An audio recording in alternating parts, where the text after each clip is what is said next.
लगाकर कौशल अपना भावी पीढ़ी का मार्ग प्रशस्त करूं, देकर प्राण भी अपने मैं राष्ट्र के निर्माण को सशक्त करूं। प्रकृति, कुदरत या कहिए नेचर हमेशा अपना काम करती रहती है। ये वो शक्ति है जो हर वस्तु स्थिति परिस्थिति को ऑटोमेटिकली बैलेंस करती है। कई प्रजातियां वक्त के साथ साथ विलुप्त हो जाती हैं और कई नई प्रजातियां अस्तित्व में आती हैं। संतुलन की इसी प्रक्रिया में नए नए आविष्कार भी होते रहते हैं। जब कुदरत को कुछ ऐसा करना हो जो साधारण प्रतिभाशाली मनुष्य के लिए सदियों तक करना भी मुमकिन ना हो, तब कुदरत अपनी ढेर सारी शक्ति के साथ किसी असाधारण प्रतिभाशाली मनुष्य की रचना करती है। वक्त आ चुका था जब हमारे देश को एटॉमिक एनर्जी या परमाणु ऊर्जा के क्षेत्र में मजबूत होना था। तब कुदरत ने हमारे देश को नवाजा एक शानदार शख्सियत से, होमी जहांगीर भाभा। जब दुनिया हिंदुस्तान को महज एक सपेरों का देश समझती थी, तब जहांगीर भाभा ने नाभिकीय ऊर्जा से विद्युत उत्पादन कर भारतवर्ष को परमाणु ऊर्जा संपन्न राष्ट्रों की पंक्ति में ला खड़ा किया। होमी जहांगीर भाभा का जन्म 30 अक्टूबर 1909 में मुंबई में हुआ। बचपन से ही इनकी दिलचस्पी फिजिक्स में थी और मात्र 15 साल की उम्र में इन्होंने महान वैज्ञानिक आइंस्टीन के सापेक्षता सिद्धांत यानी रिलेटिविटी थ्योरी को समझ लिया। 1927 में ये इंजीनियरिंग की पढ़ाई करने इंग्लैंड की कैम्ब्रिज यूनिवर्सिटी गए और 1934 में वहां से डॉक्टरेट की उपाधि ली। अब न्यूक्लियर फिजिक्स इनके दिलो दिमाग में बस चुकी थी। सेकेंड वर्ल्ड वॉर से पहले ये भारत आए और इंस्टीट्यूट ऑफ साइंस में सर सीवी रमन के साथ काम करने लगे। सर सीवी रमन इनसे काफी प्रभावित हुए। 1944 में इन्होंने नाभिकीय ऊर्जा पर अनुसंधान आरंभ किया, पर इन्हें लगा कि भारत में कोई भी इंस्टीट्यूट ऐसा नहीं है जो नाभिकीय ऊर्जा पर काम करने के लिए वैज्ञानिकों को सारी सुविधाएं उपलब्ध करा सके। तब इन्होंने Tata institute of fundamental research यानी TIFR की स्थापना की और TIFR के प्रथम डायरेक्टर बने। ये न्यूक्लियर रिसर्च प्रोग्राम के लिए एक बड़ा कदम था। देश आजाद होने के फौरन बाद 1948 में भारतीय परमाणु ऊर्जा आयोग का गठन हुआ और एटॉमिक एनर्जी पर जोर शोर से काम शुरू हो गया। अब दूसरे देशों की नजरों में भारत खटकने लगा था, क्योंकि भारत परमाणु शक्ति बनने जा रहा था।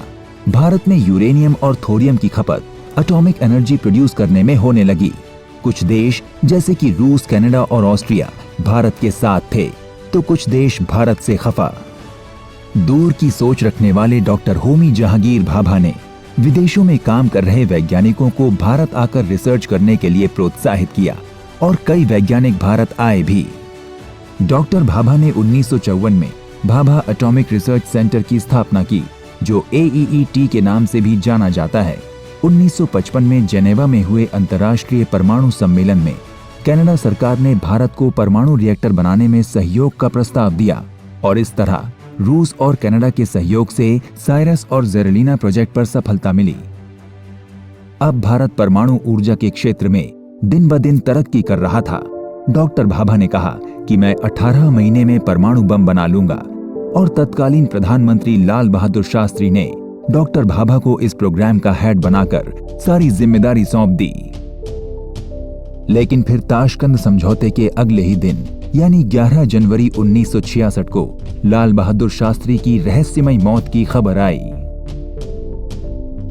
और फिर 2 हफ्ते बाद ही 24 जनवरी 1966 को वियना में आयोजित अंतर्राष्ट्रीय नाभिकीय ऊर्जा सम्मेलन में जाते वक्त फ्रांस के पास माउंट ब्ला नाम की जगह पर एक प्लेन हादसे में डॉक्टर भाभा की भी मौत हो गई। डॉक्टर भाभा को पद्म भूषण से सम्मानित किया जा चुका था। छोटी सी ही उम्र में अनेकों अवार्ड्स ले चुके डॉक्टर होमी जहांगीर भाभा अब हमारे बीच नहीं थे, पर उनके आग्रह पर विदेशों से लौटे कई वैज्ञानिकों में से एक डॉक्टर होमी नौशरवान जी ने भाभा के सपनों को पूरा करने का बीड़ा उठाया और 1974 में भारत ने सफल परमाणु परीक्षण किया, जिसका कोड नेम था स्माइलिंग बुद्धा।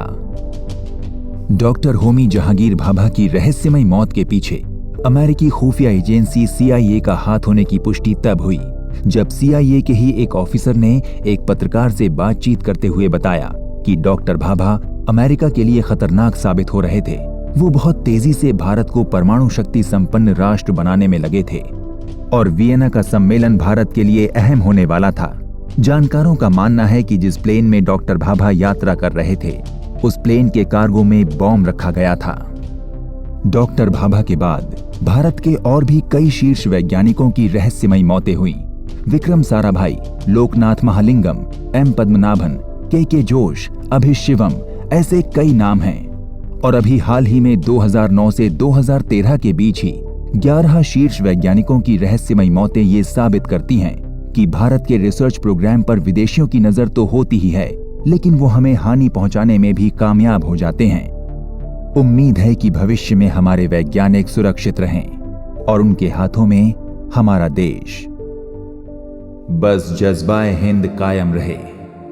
जिएं तो देश के लिए, मरें तो देश के लिए। जय हिंद, जय भारत।